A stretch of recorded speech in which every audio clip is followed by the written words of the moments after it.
ये व्यवस्था नहीं कर सकते। आज आपके पास कॉन्फ्रेंस रूम है, आज पदाधिकारियों के लिए कमरा है, आज जिला अध्यक्ष के लिए अलग कमरा है, हॉल अलग से है जिसमें आप बैठक कर सकते हैं और 100-50 लोगों के साथ वार्तालाप कर सकते हैं। इसका सदुपयोग करते हुए संस्कार केंद्र के माध्यम से लोगों को अच्छे संस्कार दिए जाएं और कार्यालय उसमें उपयोग में आए, ये मेरी इच्छा है और इसको आप जरूर पूरा कीजिए ताकि कार्यकर्ताओं में संस्कार आ सके। दूसरी बात, अगर मैं बात करूं तो हमको यह भी ध्यान रखना चाहिए कि आज आदरणीय प्रधानमंत्री मोदी जी के नेतृत्व में आज किस तरीके से परिवर्तन आया है। देखिए, 2014 के पहले भारत एक भ्रष्टाचारी राज्य के रूप में देखा जाता था दुनिया में।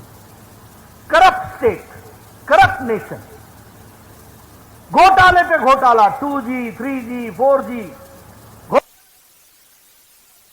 स्कैम, पानी के अंदर नहीं छोड़ा, गगन में नहीं छोड़ा, धरती पर नहीं छोड़ा, कोयला स्कैम, अलकतरा स्कैम, एक पर एक घोटाले। प्रधानमंत्री मोदी जी के आने के बाद दुनिया में भारत का डंका बजा और दुनिया में भारत की फांसी बनी। इस बात को भी हमको ध्यान में रखना चाहिए। देखिए, मैं आपको समझाना चाहूंगा। देखिए, आज से 2014 के पहले जब भी कोई अंतर्राष्ट्रीय नेता भारत के बारे में चर्चा करता था तो वो हमेशा कहता था India and Pakistan, India and Pakistan. मतलब हमको दोनों को साथ रख करके ये लड़ने वाले दो देश हैं, ये इंडिया एंड पाकिस्तान। इस तरीके से हमारे को अंतर्राष्ट्रीय भाषा में हमारे बारे में संबोधन होता था। 2014 के बाद, मोदी जी के आने के बाद इंडिया की चर्चा जब होती है तो इंडिया इंडिया है, पाकिस्तान कौन हो गया, कोई चर्चा नहीं करता पाकिस्तान को, और भारत से जोड़ना समाप्त हो गया। 2014 से पहले जब कोई भारत का प्रधानमंत्री अमेरिका जाता था तो क्या चर्चा करता था? Terrorism, cross border terrorism, Pakistan, हमारा झगड़ा, यही होती थी चर्चा।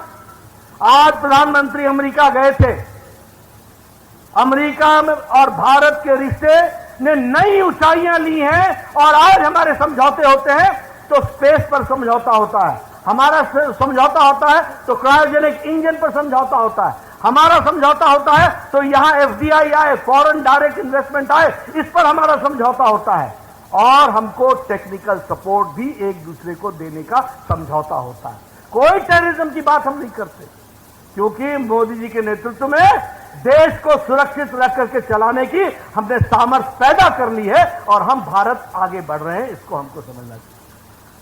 कोई हमको बॉस के नाम से, Modi ji you are the boss, Modi ji you are the hero, Modi ji आप परिवर्तन के वाहक हो। आज ये सूचक पापुआ न्यू गिनी का प्रधानमंत्री पांव छू करके मोदी जी का अभिवादन करते हैं। न्यूजीलैंड का प्रधानमंत्री वहां से न्यूजीलैंड से फ्लाई करके सिडनी ऑस्ट्रेलिया आता है सिर्फ प्रधानमंत्री से मिलने के लिए। The order of the Nile, Egypt, मिस्र, उस मिस्र के हमारे सबसे बड़ा सम्मान प्रधानमंत्री जी को मिलता है। दुनिया के पहले प्रधानमंत्री हैं, भारत के पहले प्रधानमंत्री हैं जिनको इतने ज्यादा देशों ने सबसे सर्वोच्च सम्मान से नवाजा है, तो वो भारत के प्रधानमंत्री। इसलिए दुनिया में हमारा डंका बजा है। लेकिन इसके साथ साथ भारत भी आत्मनिर्भर हुआ है, भारत भी मजबूत हुआ है। गांव, गरीब, वंचित, पीड़ित, शोषित, दलित, महिला, युवा, इन सबको ताकत किसने दी है?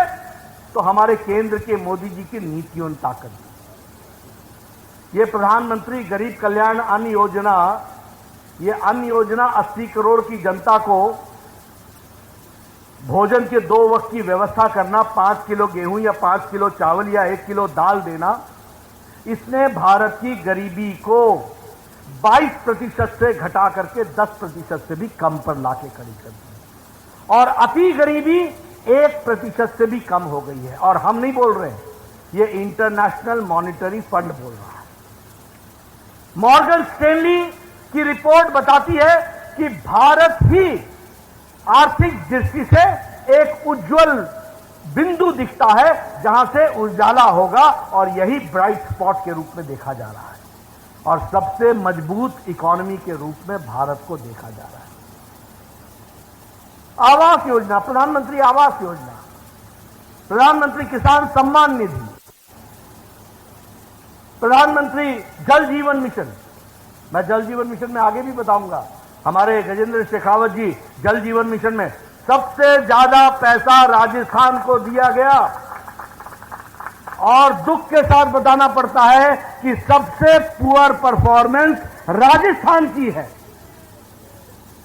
सबसे ज्यादा पैसा दिया गया जल जीवन मिशन में, और सबसे पुअर परफॉर्मेंस ये 29वें नंबर पर खड़ी है गजेंद्र जी, 29 नंबर में, 32 में से 29वां, 32 प्रदेशों में 29वां नंबर है, नीचे से 29वां नंबर।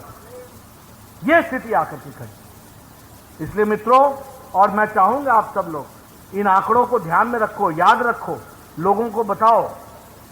और इसीलिए मैं एक बात आपको जहां बधाई देता हूं, जैसलमेर के दृष्टि से वहां नया कार्यालय बना है, जब वहां जाऊंगा तो उस कार्यालय को अवलोकन करूंगा।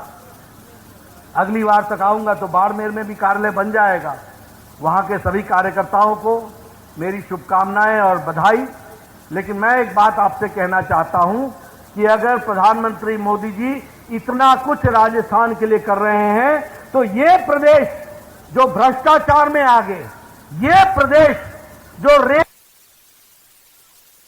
पीड़न हो रही है, जहां भ्रष्टाचार आकंठ डूबा हुआ प्रदेश है, आने वाले समय में यहां नीचे और भारतीय जनता पार्टी को आगे आने बताइए करेंगे।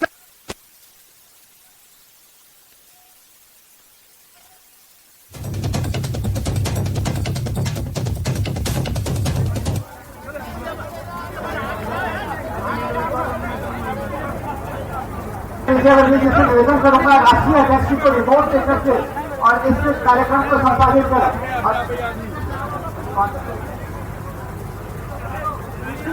रिपोर्ट देकर के डिजिटली इसका